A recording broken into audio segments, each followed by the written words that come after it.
Əsir Mehdi Fəridvənd, Mürtəza Parsayan. İbrahim digərlərinə, hətta müharibə əsirlərinə də hörmət edirdi.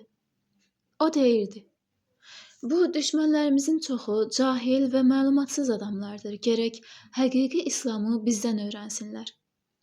Onda görəcəksiniz ki, onlar da Bəs rejiminə qarşı çıxacaqlar. Məhz buna görə də bir çox əməliyyatlarda düşmənə atəş açmazdan öncə onları əsir tutmaq haqda fikirləşirdi. Əsirlərlə çox yaxşı rəftar edirdi. Şəhərə 3 düşmən əsiri gətirdilər. Hələ onları saxlamağa yer yox idi. Onları saxlamaq İbrahimə tapşırıldı. Bizə hansı ərzaq verilirdisə, nə yeyirdiksə, əsirlərə də ondan verirdi. Bu rəftar hamının, hətta əsirlərin də onu sevməsinə səbəb oldu. Ərəbcə biraz bilirdi. Bekar vaxtlarda oturub əsirlərlə danışırdı. 2 gün onların yanında oldu. Nəhayət, əsirləri aparmağa maşın gəldi. Onlar İbrahimdən soruşdular. Siz də bizimlə gəlirsiniz? Yox, cavabı alanda isə çox narahat oldular. Ağlayaraq yalvarır və deyirdilər, bizi burada saxla. Nə istəsən edərik, hətta bəzi ordusu ilə də vuruşarıq. Bazi Deraz dağında əməliyyat başlandı. Başqa bir döyüşçü ilə birgə digərlərindən uzaqlaşıb dağın başına doğru getdik və irəlidə bir düşmən səngərinə çatdıq.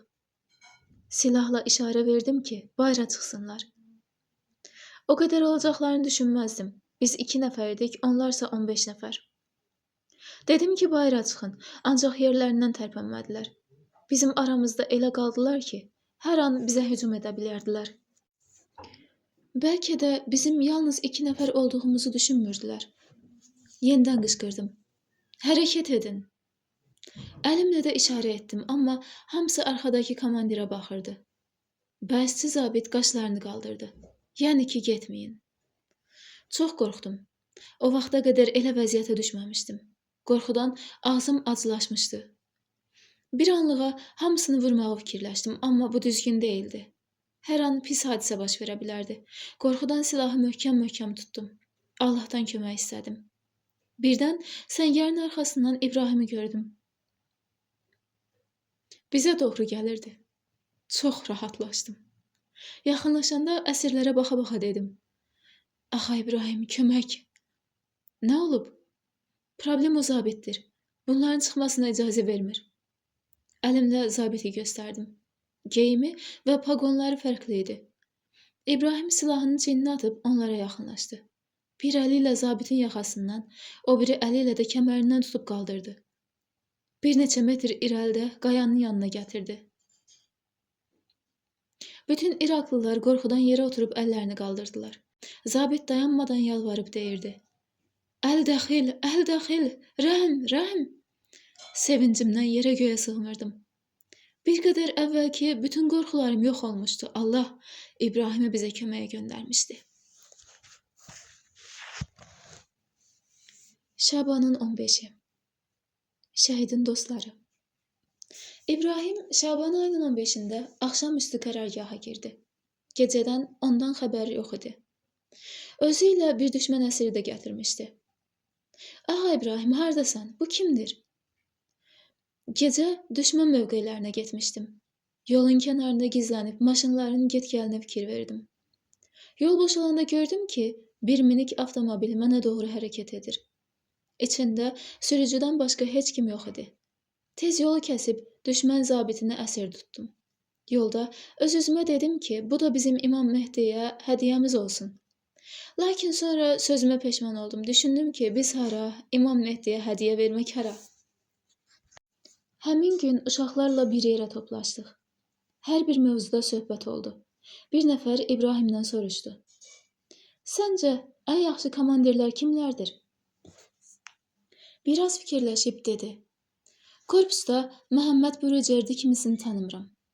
Məhəmməd elə bir iş gördü ki, təxminən heç kimin ağlından keçmirdi. O qədər problemə rəğmən Kürdistanda müsəlman Kürd peşmərgələrini yaratdı və Kürdistanı qaydasına saldı. Ordu komandirləri arasında mayor Əli Səyyad Şirazi kimisi yoxdur. O, sadə, könüllü uşaqlardandır. Ağa Səyyad hərbçi olmazdan öncə mömin və hizbullahçı bir gəncdir. Hərbi hava qüvvələrində də nə qədər axtarsan, kapitan Şirudidən yaxşısı tapılmaz. Şirudi, Sərpol Zahabda öz helikopteri ilə düşmənin bir neçə əks hücumunun qarşısını aldı. O, aviabazanın komandiri olsa da, o qədər sadə yaşayır ki, görsəniz təəccüb edərsiniz. Bədən Tərbiyəsi Komitəsindən bir neçə idman ayaqqabısı göndəriləndə birini Şirudiyə verdim. Komandir olsa da düzəməli ayaqqabısı yox idi. Həmin gün söhbət öz arzularımıza çatdı. Hərə bir söz dedi. Çoxunun arzusu şəhid olmaq idi. Şəhid Seyid Əbülfəz Kazimi zarafatla dedi. Allah yaxşı və pak bəndələrini ayırır. Biz buna görə tez-tez günah edirik ki, mələklər yanımıza gəlməsinlər. Biz hələ yaşamaq istəyirik. Uşaqlar gülüşdülər. Növbə İbrahimə çatdı. Hamı onun arzusunun nə olduğunu bilmək istəyirdi. O biraz dayanıb dedi. Mənim arzum şəhadətdir. Amma hələ yox. Mən istəyirəm ki, İsraillə müharibədə şəhid olum. Sübh çağı pusku səngərlərindən Gilan qərbə qayıtdım. Korpusun qərargahına girdim. Həmişəkindən fərqli olaraq orada heç kim yox idi. Bir qədər axtardım. Heç kimi tapmadım. Çox qorxdum.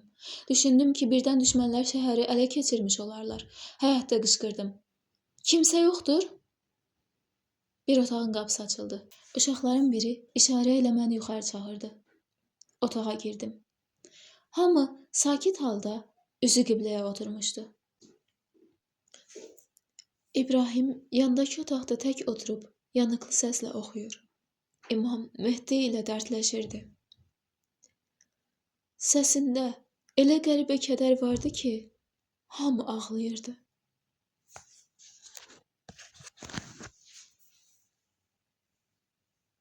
Qasim Şaban. Qərb bölgəsindəki partizan əməliyyatlarından biri bitdi. Uşaqları geri göndərdik. Əməliyyatdan sonra bir-bir səngərlərə baxdıq. Heç kim qalmamışdı. Biz qayıdan son adamlar idik. Gecə saat 1 idi. Beşimiz bir müddət yol getdik. İbrahimə dedim. Ağa İbrahim, çox yorulmuşuq. Mümkünsə burada istirahət edək. İbrahim razılaşdı və uyğun bir yerdə istirahətə başladıq. Hələ yuxuya getməmiş, düşmən tərəfdən kiminsə bizə yaxınlaşdığını hiss etdim. Yerimdən hoppanıb, ehtiyatla baxdım. Düz anlamışdım. Ay işığında aydın görünürdü. Bir İraqlı bir nəfəri çiyninə atıb bizə yaxınlaşırdı. Çox asta səslə İbrahimi çağırdım.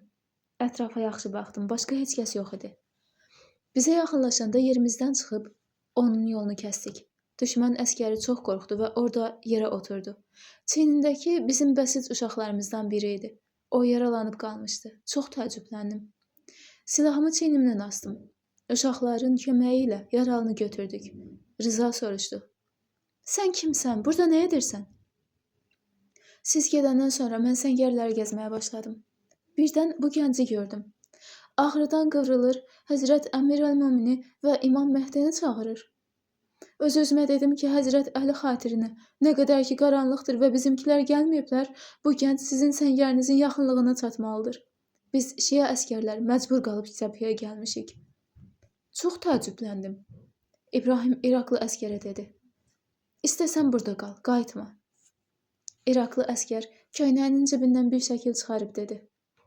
Bunlar mənim aləmdir. Sizə qoşulsam, Səddam onları öldürər. Sonra təəccüblə gözlərini İbrahimin üzünə dikdi. Bir neçə saniyə sükutdan sonra ərəb ləhcəsi ilə soruşdu. Sən İbrahim Hadisən? Təəccüblə bir-birimizə baxdıq. İbrahim də heyrət dolu təbəssümlə soruşdu. Adımı hardan bilirsən? Mən zarafata dedim. Dadaş İbrahim, demirdin ki, İraqlıların arasında da dostlarım var? İraqlı əskər dedi.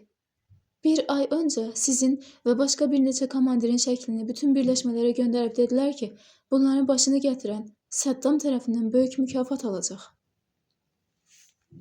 Həmin günlərdə xəbər gəldi ki, Qərb korpusunun rəhbərliyindən Əndərzqo dəstəsinə bir başçı seçilib və Gilan qərbə gəlir. Biz də gözlədik. Amma komandirdən xəbər çıxmadı. Nəhayət öyrəndik ki, bir müddətdir dəstədə adi bəsic üzvü kimi fəaliyyət göstərən Camal Taciq həmin komandirdir. İbrahimlə və başqa bir neçə nəfərlə birgə Camalın yanına gedib soruşduq. Nə üçün özünü təqdim etmədin? Nə üçün demədin ki, dəstənin başçısısan? Camal bizə baxıb dedi. Başçılıq işin görülməsindən ötürüdür. Allaha şükür ki, burada iş ən gözəl şəkildə görülür. Mən də sizin aranızda olmaqdan məmnunam. Məni sizinlə tanış etdiyinə görə Allaha təşəkkür edirəm. Siz heç kimə bir söz deməyin. Qoyun uşaqların mənə baxışı dəyişməsin. Camal bir müddətdən sonra baş tutan Vəl-Fəcr hazırlıq əməliyyatında hücumçu batalyonlardan birinin komandiri oldu və orada da şəhadətə qovuşdu.